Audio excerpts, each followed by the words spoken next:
Ireto avy ny hevitra fonosiny emoji fotsifotsy, manja, maintimainty, malahelo, marron, mino, violety miavaka amin'ny maro, mangamanga, mpinamana lahy sy vavy nefa tsy misy resaka mity olona, maitsomaitso be fialonana, mavomavo mpinamana akaiky, laorantsy mpinamana, ireo mpinamana zany samy manan-karazany menamena efa fantatsika ny dikan'ilay izy,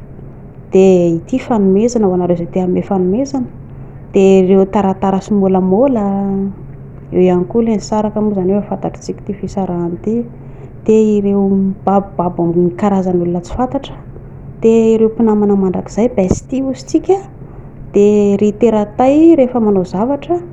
dia ato tsika manala azy.